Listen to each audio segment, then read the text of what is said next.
राज्यातील शेतकऱ्यांसाठी आजच्या दिवसभराच्या महत्त्वाच्या झटपट आणि ठळक बातम्या. किती शेतकऱ्यांना पीएम किसानचे 2,000 रुपये मिळाले? ई-केवायसी केलेला 2.83 लाख शेतकऱ्यांना मिळाला 19 हप्त्याचा लाभ. 2.83 लाख शेतकऱ्यांना 19 हप्त्याचा लाभ मिळाला असल्यामुळे 15,000 शेतकऱ्यांकडून रक्कम वसुली करणे आता बाकी आहे. अमरावती जिल्ह्यातील शेतकऱ्यांना प्रतीक्षा असलेला पीएम किसान योजनेचा 19 हप्ता सोमवारी ई-केवायसी केलेल्या 2,82,702 शेतकऱ्यांच्या खात्यामध्ये जमा झालेला आहे. त्यामुळे शेतकऱ्यांना आता दिलासा मिळाला. पंतप्रधान किसान सन्मान निधी योजनेअंतर्गत जिल्ह्यातील पात्र शेतकऱ्यांना वर्षभरामध्ये 3 हप्त्याद्वारे 6,000 रुपयांचा लाभ त्यांच्या आधार लिंक बँक खात्यामध्ये जमा केला जातो. यासाठी ई-केवायसी करणे बंधनकारक आहे. ज्या शेतकऱ्यांना ई प्रक्रिया केलेली आहे त्यांनाच या योजनेचा लाभ मिळणार आहे. काही अपात्र शेतकऱ्यांना योजनेचा लाभ घेतल्याने निर्देशात आल्यामुळे आता या योजनेतील प्रत्येक लाभार्थी ई-केवायसी करणे बंधनकारक केले आहे. शिवाय अपात्र शेतकऱ्यांजवळील त्यांना घेतलेला लाभ परत घेण्यासाठी प्रक्रिया सुरू आहे. जर चुकीच्या पद्धतीने लाभ घेतला व रक्कम शासन जमा न केल्यास ती रक्कम आता शेतकऱ्यांच्या 7/12वर बोजा चढवण्यात येणार असल्याची माहिती प्रशासनाने दिली आहे. शेतकऱ्यांनी सादर करावा न हरकत प्रमाणपत्र. कृषी विभाग आणि तहसीलदार कार्यालयामध्ये आव्हान. हेक्टरी 5,000 रुपयाचं अनुदान मिळालेत का?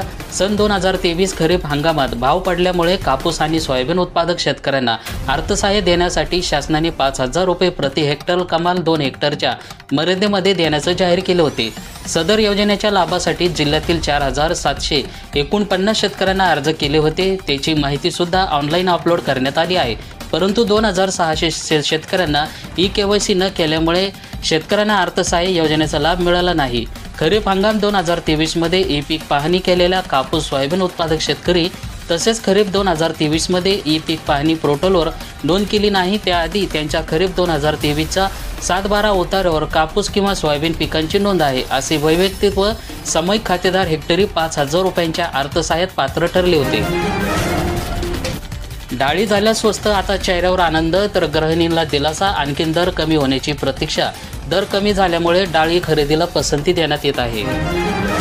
नुकसान लाखोचं शेतकऱ्यांना मिळाले 1,000 रुपये. तालुक्यातील जुलै 2024 मध्ये अतिवृष्टीमध्ये झालेल्या शेतकऱ्यांना रुपयांचं लाखो रुपयांचं नुकसान झाले. मात्र चुकीचा निकष लावल्यामुळे बँक खात्यात केवळ 1,360 रुपये जमा झाले. या प्रकरणाने ग्रामसेवक, सरपंच, तलाठी आणि कृषी सहाय्यकांच्या कौशल्यावर नुकसानग्रस्त शेतकरी संताप व्यक्त करीत आहे. शेतकऱ्यांना सादर करावा न हरकत प्रमाणपत्र. कृषी विभाग आणि तहसील कार्यालयाचं शेतकऱ्यांना आव्हान. विभागाच्या 2023च्या खरीप हंगामातील कापूस आणि सोयाबीन उत्पादक शेतकऱ्यांना अर्थसहाय्य योजनेअंतर्गत निधी प्राप्त झाला नाही. त्यांना आधार समिती न हरकत प्रमाणपत्र शुक्रवारी 28 तारखेपर्यंत सादर करावे असे कृषी विभागानं आवाहन केलेलं आहे. वाहनाची नंबर प्लेट बदला नाही तर 10,000 रुपयापर्यंत होईल दंड. वाहनावर हाय सिक्युरिटी रजिस्टर प्लेट लावणे आता बंधनकारक असणार. रेशनवरील धान्याला गव्हाच्या तुलनेत सध्या तांदळाचं अधिक वितरण होतंय. नागपूरमध्ये गहू आणि तांदूळ नियमितपणे वाटप सुरू. शेतकऱ्यांना बोनसची प्रतीक्षा. मागील काही वर्षापासून शासकीय हमी भावासह शेतकऱ्यांना प्रोत्साहन देण्यासाठी बोनस जाहीर करण्यात येत आहे. यावर्षी विधानसभा निवडणुका असल्याने जवळपास सर्वच पक्षाच्या जाहीरनाम्याचा बोनसचा उल्लेख करण्यात आला होता. मात्र अद्यापपर्यंत शेतकऱ्यांना शासकीय हमीभाव वगळता बोनसची रक्कम मिळाली नसल्याने शासनातर्फे शेतकऱ्यांमध्ये रोष व्यक्त होत आहे. धान उत्पादक गडचिरोली जिल्ह्यातील खरीपातील मोठ्या प्रमाणावर धान पिकांचं उत्पादन घेतलं जातात. इथे 12 महिनेही वाहनाच्या नद्या असल्याने तरी सिंचनाची कोणतीही सुविधा नाही. त्यामुळे निसर्गाच्या लहिणीपारावर शेतकऱ्यांना उत्पादन घ्यावं लागतात. याचाच परिणाम म्हणून दरवर्षी जिल्ह्यातील शेतकऱ्यांना कधी कोरडा तर कधी ओला दुष्काळाचा सामना करावा लागतो. 3 महिन्याच्या कालावधी लोटून सुद्धा शासनाने बोनस जाहीर केला नसतानाही कोणत्याही पक्षाचा लोकप्रतिनिधीचा अथवा पदाधिकारी बोनसबाबत का बोलत नाही असा प्रश्न शेतकरी उपस्थित करत आहे. कुटुंबाचा आधार गेल्यास त्यांना मिळणार आता 20,000 रुपये. दारिद्र्य रेषाखालील कुटुंबाला महसूल प्रशासनातर्फे मिळतो इतका पैशांचा लाभ. पीएम किसान 1 लाख शेतकऱ्यांना मिळाला त्याचा लाभ. तर जिल्ह्यातील 19 हप्त्याचं बँक खात्यावर वितरण. नंदुरबार जिल्ह्यातील पंतप्रधान किसान सन्मान निधी योजना केंद्र सरकारचा कृषी आणि ग्रामीण विकास मंत्रालयाकडून चालवली जात आहे. नुकताच योजनेचा 19 हप्ता शेतकऱ्यांच्या खात्यामध्ये जमा करण्यात आलेला आहे. जिल्ह्यातील 1,06,000 शेतकरी या योजनेसाठी पात्र ठरले होते. योजनेच्या माध्यमातून शेतकऱ्यांना दरवर्षी 6,000 रुपये दिले जातात. आतापर्यंत शेतकऱ्यांना पीएम किसान योजनेचा 18 हप्ते मिळाले आहेत. पीएम किसान सन्मान निधी योजनेतील 19 हप्ता शेतकऱ्यांना मिळाला आहे। कृषी विभागाच्या माध्यमातून राबवण्यात येणाऱ्या योजनेअंतर्गत 100% केवायसी झालेल्या शेतकरी बांधवांच्या बँक खात्यामध्ये ही रक्कम जमा करण्यात आलेली आहे। त्यामुळे शेतकऱ्यांना मोठा दिलासा मिळत आहे। नव्या नियमामुळे सूर्यघर योजनेला ग्रहण, नव्या प्रणालीमुळे ग्राहकांचं नुकसान होण्याची शक्यता, सौर ऊर्जा योजनेच्या मूलभूत तत्वांना धोका। आत्ताच भरून ठेवा वर्षभराचा गहू, तर लोकप्रतिनिधींना लक्ष देण्याची मागणी। रब्बी हंगामातील 38,829 हेक्टरवर गव्हाची पेरणी। पीएम किसानचे 2,000 रुपये मिळालेत का? तर जिल्ह्यातील 10,475 शेतकरी लटकले। ई-केवायसी खात्यामध्ये आधार जोडणे अनिवार्य असणार। तर वाशिम जिल्ह्यातील ई-केवायसी आणि बँक खात्याला शासनाने आधार जोडणे अनिवार्य केले आहे। ही प्रक्रिया पूर्ण करणाऱ्या जिल्ह्यातील शेतकऱ्यांच्या खात्यामध्ये पीएम किसान योजनेचा 19 हप्ता जमा झालेला आहे। मात्र 10,457 शेतकऱ्यांचं बँक खाते आधारशी न जोडल्यामुळे त्यांचा हप्ता रखडला आहे। ई-केवायसी आणि बँक खात्याला आधार जोडणे शासनाने अनिवार्य केले आहे। पंतप्रधान नरेंद्र मोदी यांना बिहारच्या बागलपूरमधून शेतकऱ्यांच्या मेळाव्यातून ऑनलाईन पद्धतीने देशातील पात्र 92.89 लाख शेतकऱ्यांच्या खात्यामध्ये पीएम किसानचा 19 हप्ता जमा करण्यात आलेला आहे। सरकार आले आणि कर्जमाफी विसरले। ग्रामीण भागामध्ये सध्या शेतकऱ्यांच्या कर्जमाफीचा प्रश्न चर्चेचा विषय बनला आहे। विधानसभा निवडणुकीपूर्वी विविध राजकीय पक्षांना कर्जमाफी संदर्भात आश्वासन दिली होती। जिंतूर तालुक्यातील सारठाणा गावातील चावडीवर शेतकऱ्यांची कुजबूज सुरू होती। सरकार सत्तेवर आले मात्र त्या विषयावर समोर येत आहेत। कर्जमाफीचा विषय कुठे हरवला हेच दिसून येत नाही। किसान सन्मानचा केंद्राचा हप्ता पडला, राज्य सरकार हप्ता देण्यास विसरले की काय, अशी चर्चा सुरू होती। किमान किसान सन्मानचा हप्ता तरी मिळतो याची प्रतीक्षा करण्यात दिवस जात आहेत। कर्जमाफीबाबत अजून सरकार शब्दही काढत नाही। स्थानिक स्वराज्याच्या निवडणुका लागल्यावर पुन्हा नवे मुद्दे येतील आणि कर्जमाफीचा मुद्दा बाजूलाच पडेल, असा संताप शेतकऱ्यांच्या चर्चेतून पाहायला मिळत आहे। महावितरण तंत्रज्ञानाने फोनपेवर घेतली 1,000 रुपयांची लाच, सिल्लोड ग्रामीण पोलीस ठाण्यात गुन्हा दाखल, एसबीची कारवाई। रेशनच्या धान्यावर संक्रांत, तर 91,000 जणांची ई-केवायसी नाही। सिल्लोड येथील केवायसीची आज मुदतवाढ संपणार। 20,000 लाभार्थ्यांना मानधन मिळाले, तर प्रत्येक लाभार्थ्यास मिळते दरमहा 1,500 रुपयाचं मानधन।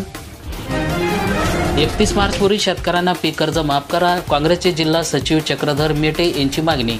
नैसर्गिक आपत्ती, सततच्या निपिकी शेतीमाल मिळणारा अल्प भाव आणि लागवडीच्या खर्चात झालेली मोठी वाढ यामुळे शेतकऱ्यांना आर्थिक संकट कोसळले आहे। या पार्श्वभूमीवर 31 मार्चपूर्वी सरसकट पीक कर्ज माफी देण्यात यावी अशी मागणी जिल्हा परिषदेचे माजी उपाध्यक्ष काँग्रेसचे जिल्हा सचिव चक्रधर गोटे यांना जिल्हाधिकारी मार्फत मुख्यमंत्र्यांना 25 फेब्रुवारी रोजी पाठवलेल्या निवेदनातून केली। बोनससाठी 8,211 शेतकरी प्रतीक्षेत आहेत। कर्जमाफीची घोषणा हवेतच विसरली। दिवसभरमध्ये रांगेत उभे राहून केली होती नोंदणी, तरीही बोनस मिळाला नाही। आधारभूत हमी भाव योजनेमध्ये बोनस मिळाला नाही अशाने दिवसभर रांगेत उभे राहतात। 8,211 शेतकऱ्यांना कृषी उत्पन्न बाजार समितीमध्ये मूलधन नोंदणी केली। तसेच कर्जमाफी देण्याची घोषणा देखील शासनाने केली होती। त्यामुळे शेतकऱ्यांच्या आशा पल्लवित झाल्या होत्या। मात्र या दोन्ही शेतकऱ्यांच्या जिव्हाळीच्या प्रश्नाकडे शासन दुर्लक्ष करीत असल्याने शासनप्रती शेतकऱ्यांची रोष व्यक्त करत आहेत। यामुळे कर्जमाफी कधी होणार, शेतकऱ्यांचं याकडे लक्ष लागलेलं आहे। शेतमालाची आवक वाढली, दर घसरले, बाजार समित्यामध्ये हमी भाव कुठे, शेतकऱ्यांचा कल साठवणुकीकडे। 8,000 शेतकऱ्यांना केवायसीचा फटका, पीएम किसान सन्मान योजनेचा हप्ता यावेळी मिळालाच नाही। ई-केवायसी नसलेले तालुकानिहाय लाभार्थी शेतकरी। वर्षभरापासून वारंवार सूचना दिल्यानंतर ई-केवायसी न करणे 8,457 शेतकऱ्यांना भोवले आहे। या शेतकऱ्यांना 24 फेब्रुवारीला वितरित झालेला प्रत्येकी 2,000 रुपयांचा 19 हप्त्यामध्ये लाभ मिळालेला नाही। केंद्र शासनाद्वारे पीएम किसान सन्मान निधी योजनेच्या माध्यमातून पात्र शेतकऱ्यांना वर्षाला 6,000 रुपयांचा लाभ दिला, त्यांच्या बँक खात्यामध्ये जमा केला। त्यामुळे आता शेतकऱ्यांना ज्यांची ई-केवायसी प्रक्रिया बाकी होती त्यांना 19 हप्ता पीएम किसानचा मिळाला नाही। त्यामुळे 8,000 योजनेची 716 कोटी रुपये थकले। मागील त्याला टिंबक, पण पैसे कधी? योजना निवडणुकीपुरतीच होतीत का, शेतकऱ्यांचा सवाल। शेतकऱ्यांच्या खात्यावर आता अनुदानाच्या याद्या अपलोड करण्यात येत आहे। अतिवृष्टीने शेतीचं नुकसान, निम्मे शेतकरी अजूनही प्रतीक्षात। 1,60,000 शेतकरी लाभार्थी, पंतप्रधान किसान सन्मान निधी 19 हप्ता 60,000 शेतकऱ्यांना मिळाला, पण जिल्ह्यातील शेतकऱ्यांना 32 कोटी रुपयांचं वितरण त्यामध्ये ज्या शेतकऱ्यांना ई-केवायसी केले नाही अशा शेतकऱ्यांना पीएम किसानचा 19वा हप्ता मिळाला नाही। शेतकऱ्यांना 15,000 सन्मान निधी आणि 5 वर्षे वीज बिल माफी होणार। मुख्यमंत्री फडणवीस यांची नागपूरमध्ये कार्यक्रमामध्ये मोठी घोषणा। शेतकऱ्यांना पंतप्रधान कृषी सन्मान निधी प्रदान करण्यात आलं। पंतप्रधान नरेंद्र मोदी यांच्या हस्ते ऑनलाईन पीएम किसानचा हप्ता शेतकऱ्यांच्या खात्यामध्ये जमा करण्यात आला। बळीराजाला कर्जमाफीची आज बँकांना वसुलीचा फास। वसुलाअभावी राज्यातील बँका सोसाट्या गोत्यामध्ये आल्या तर हंगामी अर्थसंकल्पामध्ये कर्जमाफी होईल का याकडे लागलं शेतकऱ्यांचं लक्ष। अर्थसंकल्प 10 मार्चला मांडणार। विधिमंडळाचे अर्थसंकल्पीय अधिवेशन 3 मार्च ते 26 मार्च रोजी असणार। प्रधानमंत्री आवास योजनेचा पहिला हप्ता बँकेमध्ये पडला। घरकुलासाठी लागणारी मोफत वाळीचा काय मोठा प्रश्न। शेतकऱ्यांना सरसकट कर्जमाफीसाठी तहसीलवर 3 मार्च रोजी मोर्चा निघणार। केंद्र सरकारकडे अडकले 700 कोटी रुपयांचं अनुदान। कृषी सचिवांकडून योजनेचा आढावा घेणं सुरू। अनुदान